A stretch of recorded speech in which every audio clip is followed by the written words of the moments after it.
Hello and welcome to Sports Fan Entertainment as the Tennessee Titans got their ass kicked tonight 40-17 by the Pittsburgh Steelers, and everyone in Nashville, everyone in Titans land is freaking out on Twitter. I have people tweeting me, haha, the Titans are frauds, they got their asses kicked, although I told you I feared that they would, and I did not pick them to win this game.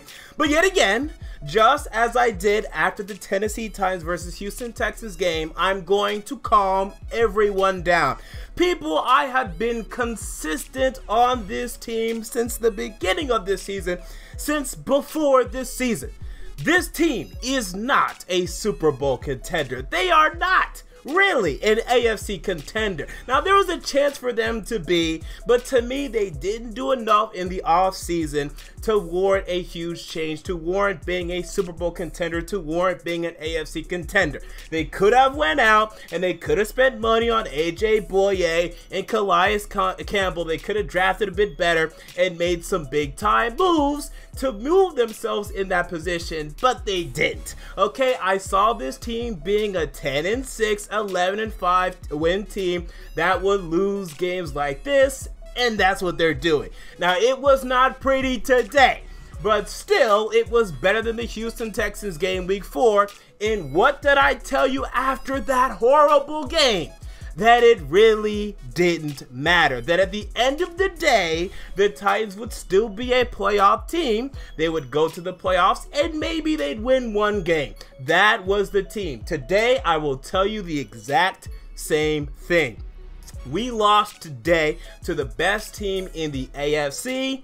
That's all that happened. We got kind of embarrassed. It sucked. We're going to look at the game. We're going to analyze it. But again, do not make the mistake of making way too many conclusions off of this game. Because you people that are making huge conclusions off of this game were the same people that are making conclusions off the Houston Texans game earlier this year, off of the Miami Dolphins game. And guess what? Those conclusions really didn't matter in the grand scope of things. So we'll look at this game now. So we got our asses kicked, especially in the second half of this football game. Let's start with Marcus Mariota, who was a topic of debate on Twitter. People are convinced that he's playing horrible this season. And let me tell you this. The statistics are not good. Okay, now he has about, I believe, 8 passing touchdowns to 10 or 11 interceptions on the year, a passer rating under 80.0. But I will tell you this, without Marcus Mariota, this team would be 1-9. The only game they would have won would have been against the Jacksonville Jaguars in week 2. Every other game, Marcus Mariota has been integral to the victory. Without him, we wouldn't have beaten the Bengals. We wouldn't have beaten the Ravens. We wouldn't have beaten the teams that we've beaten this season. We wouldn't have beaten the Cleveland Browns without Marcus Mariota. Put Matt Castle in the game, this team is 1-9. Now, 4 interceptions today. To me, all of them were pretty much his fault. Now, maybe 2 weren't. Apparently, Mike Mularkey said at halftime that there were some miscommunications offensively. But he missed some throws, he was high on some throws, and there was miscommunication out there, certainly. This offense right now, it's not gelling very well. Now, it's not awful. Some people think that it's awful. Right now, it's about league average. It's just not great. It's not living up to its potential. People keep saying that, but I'm not sure if I really buy that. Because at the end of the day, who on this offense, outside of Taylor Lewan, does anyone even deserve to make the Pro Bowl? Do we even have any Pro Bowlers? I mean, DeMarco Murray was a Pro Bowler last year, but we already knew he was going to start aging at some point. It's not like we have an all-star wide receiver on this roster. We just don't. We hope Corey Davis will become that, but he's just not. Rashard Matthews is a fine number 2, but he's not that great, although he did pretty well today, especially the touchdown that he got. Delaney Walker's good, okay, and we know that we're not a top 10 offense like we should be, but we're also not a top 5 offense. I don't think that we should have been that either. I think this team deserved to be around top 10. They're about 16th in the NFL. The offense is underwhelming, but it's not horrible. It's not awful. If it was awful, it was horrible, we'd be the 2 or the 3-5 Tampa Bay Buccaneers, right? We'd be terrible right now. We'd have a record similar to them, okay, and that's not what we have. The offense, it's not great, but it's not horrible. So Mariota, 4 interceptions today. And I think the thing that's really hurting him in this offense in general was the leg injury. And I hinted at this at the end of last season when he went down with the broken leg. There was a chance that he wasn't going to be as crisp in this 2017 NFL season because he wasn't going to have time to work with his receivers during the offseason. Marcus Mariota did not start throwing the football around until April or May, and that takes a toll, man. Maybe even June, he didn't start throwing the football around, so no work over the offseason with Rashard Matthews, with Delaney Walker, with Corey Davis. Corey Davis being in and out of the lineup, and you just see he and Mariota have no chemistry. I mean, if Mariota throws at Corey Davis, I think there's like a 10% chance anytime, any given time, that pass is going to be intercepted. Mariota keeps getting intercepted throwing to Corey Davis, and unfortunately, man, you're just not going to fix this at this point in the season. It's late in the season. This is an off-season thing, and it sucks, but that's just the case. Okay, so the offense is underwhelming. Mariota statistically is underwhelming, but I mean, the difference between him this year and years past is that when he's able to win games, when he's in a position to win games and to bring games down to us, you know, to be able to be clutch in the fourth quarter and win games for us, he's able to do that. Okay, so I'm still giving him a good grade. I give him a B grade this season. Yes, the stats look horrible. They look like a D quarterback stats, honestly, 8 touchdowns, 11 interceptions. But he's been integral to victories. When it's been time to go down the field in the fourth quarter and winning games, he's done that for us, and I think that's almost all you can ask. So yes, the stats don't look great, but also look at this. If you look at some quarterbacks in the NFL, like look at most quarterbacks in the NFL, they all have the occasional down year, right? Russ Wilson had a down year 3. Andrew Luck had a down year 4. Drew Brees had a down year 2. Phillip Rivers had a down year 2.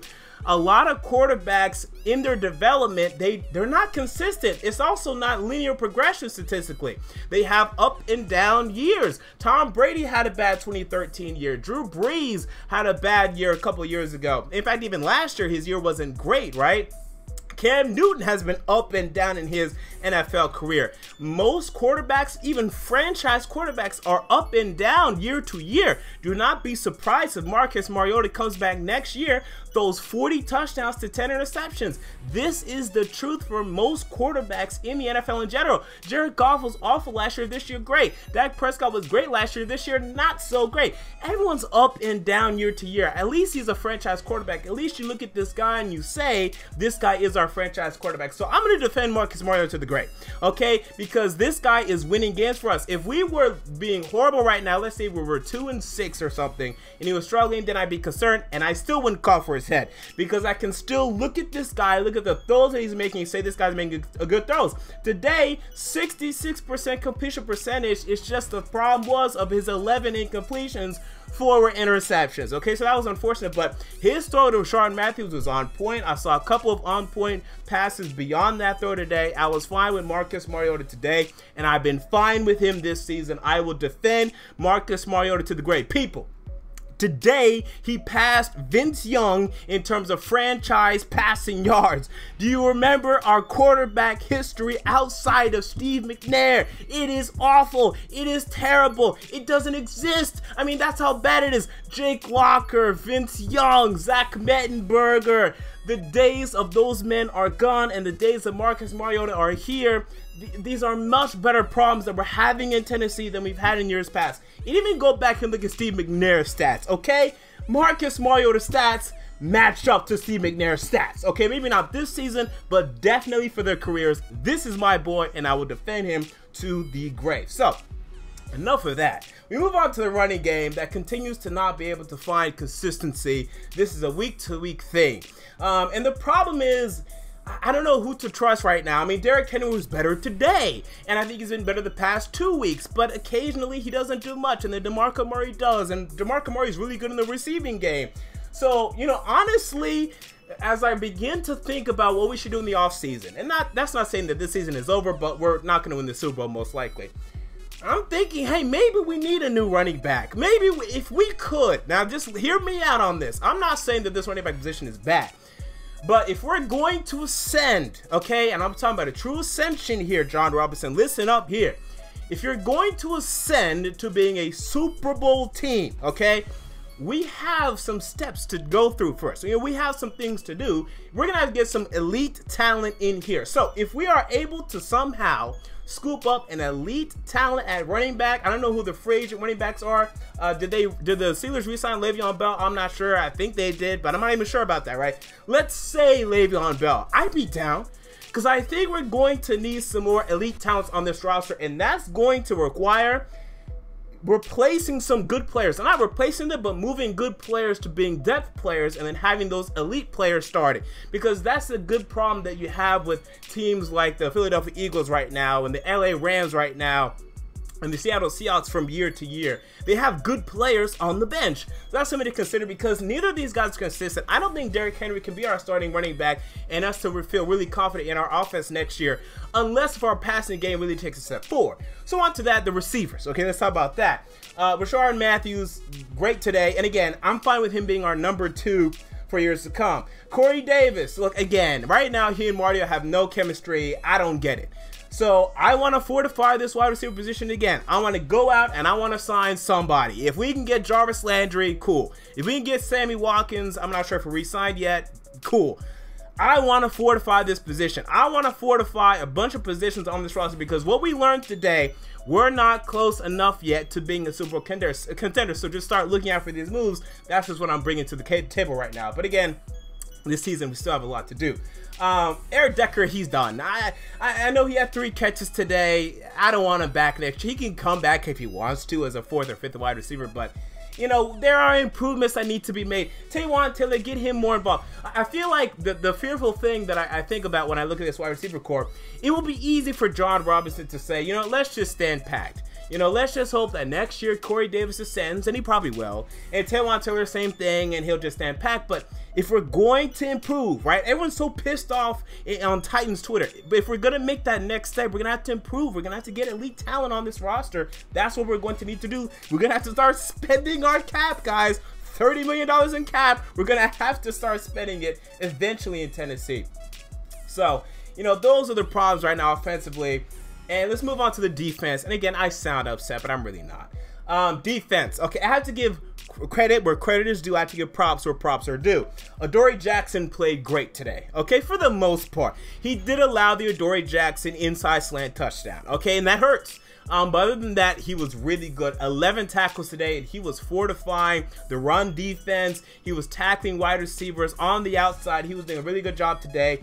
And he has now ascended, in my mind, from the play of a 3rd round corner to a high 2nd round corner. Okay, so he's not quite yet worth his draft position, but damn it, he's getting close. He has improved from his time at USC. I hope we see more of this. Okay, and it gives me confidence to say that perhaps he could be our number 1 or number 2 corner in the future. But as I say that, you know, we still struggle today covering Antonio Brown. This guy had over 140 receiving yards today. So I would like to say Adoree Jackson is fine. And I do believe Logan Ryan is fine too, because he had 1 bad reception he allowed today. But other than that, I didn't really see much of him. Maybe 2 actually. Juju Smith-Schuster, shallow cross, or maybe a slant across the field, and then another one. But he was fine. LaShawn Sims struggled. So we still need help. We still need help at the quarterback position. So I'd be fine with going into next year with Adoree Jackson as a number 2 corner and Logan Ryan number 1, but we're going to need a strong number 3. I'll tell you that right now. We're going to need a strong number 3 because it's just not good enough. And again, our defensive line stinks. Can someone please tell me, just anyone, can anyone tell me what Sylvester Williams does? I mean, does this guy play? I mean, I know he plays. I see him playing. I see this gluttonous being in the middle of our defensive front, and I'm being told that he does stuff. I just don't see it. I never see Sylvester Williams doing anything in terms of making a football play anywhere. I cannot believe we invested in this guy into being our nose tackle this year. We got to get a nose tackle in here this offseason. This guy stinks. And speaking of stinkage, where the hell was Avery Williamson today? Last week, he didn't register on the box score. Now, I didn't look it up. Maybe he was injured, but I think he played. Today, he registered 4 tackles, 2 solo tackles.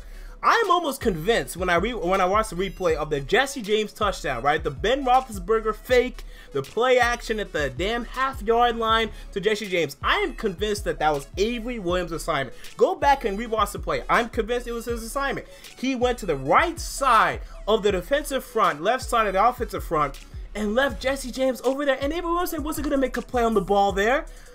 He is unbelievable right now. I don't know what he's doing. He's bad. Period. Right now he's playing bad. He's not average Williams anymore. He's just straight up bad. Wesley Woodyard had a bad day today. We got pressure early, not in the second quarter or second half when it mattered most. That really sucked. And again, we need an elite pass rusher. We got to get some more elite talent. That's just my overall thing. Kevin Byard is the best defensive player, and he's playing great, by the way. This guy's playing great. You saw him pass break up a couple of balls today.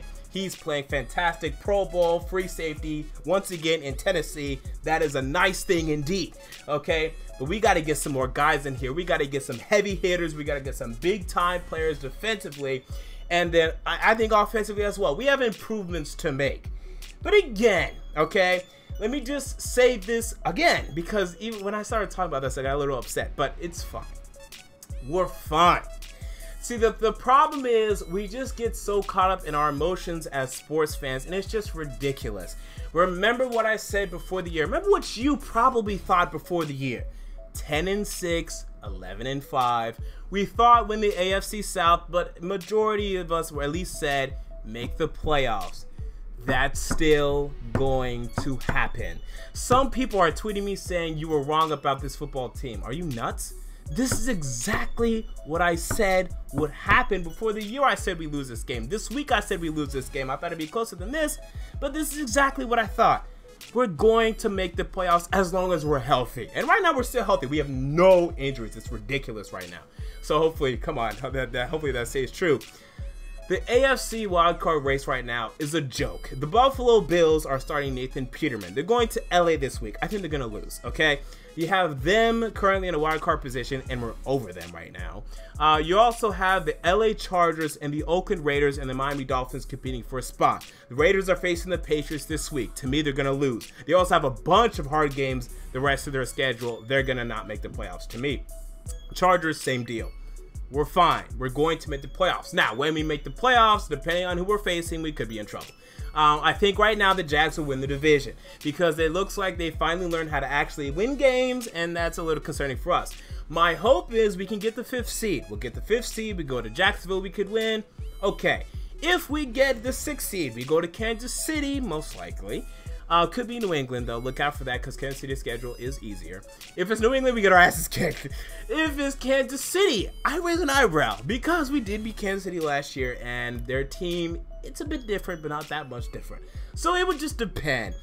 But again, we're not winning the Super Bowl. We understood this. At least I understood this. I got this. I told you before the year. If we really wanted to make the Super Bowl this year, we should have made more adjustments. But when you look at this season, it's fine. I'm still seeing people saying fire Mike Mularkey. Think about this, and I'll end on this note, and I'll talk about the Steelers for a bit. Think about this.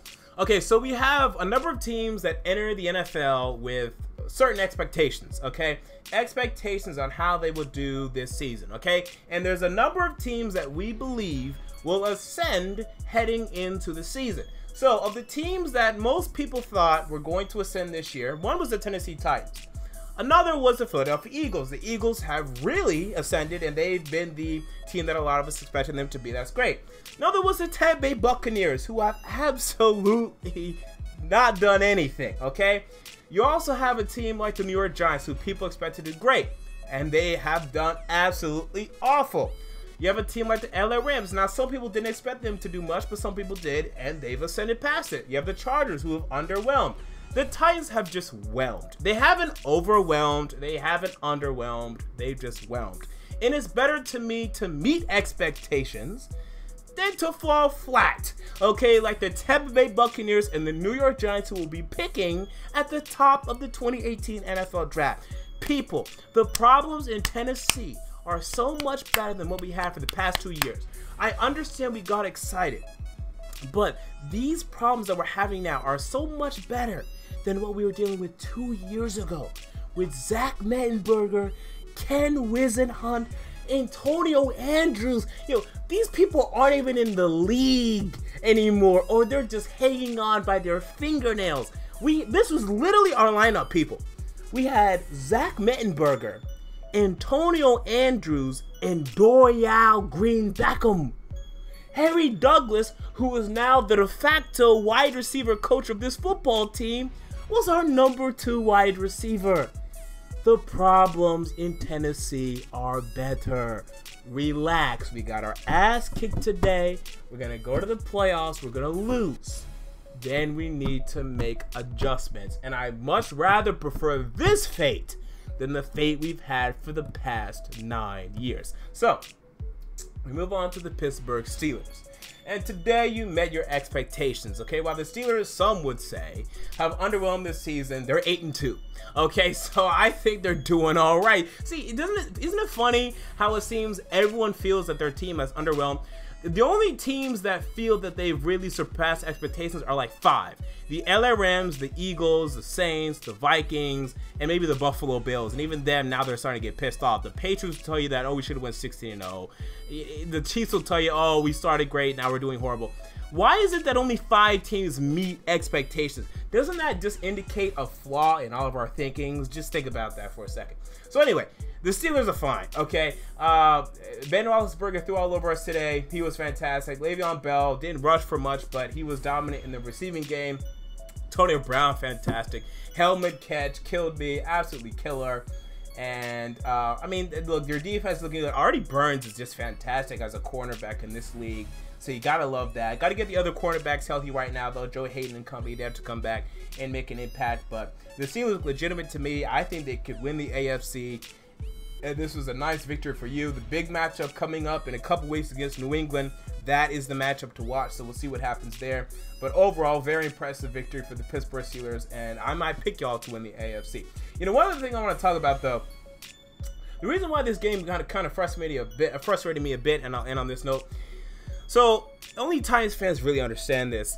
We're constantly disrespected by the media, by the average NFL fan, other Titans, who really cares about the Titans, whatever. And here we were, a chance on national stage to get it done. To disprove everybody and say, you know what, no, we deserve to be on national television. We deserve respect. We deserve to be showcased. And we fell flat. And you can't help but feel that, it sucks, but they're kind of right. We weren't ready for the national stage. I kind of thought it. We beat the Colts on Monday Night Football, and that was fine. But this team still has some work to do. We'll make the playoffs this year. And just don't fall flat next year like the Miami Dolphins of this year, or the Oakland Raiders of this year, or the New York Giants of this year. And I'll be just fine with that. So there you go. Those are my thoughts on the Titans versus Steelers. What are your thoughts? Comment down below. I want to know. If you enjoyed the video, make sure to like, comment, and most importantly, to subscribe. Until next time, this has been MJ of Sports Fan Entertainment, and I'm out. See you all later.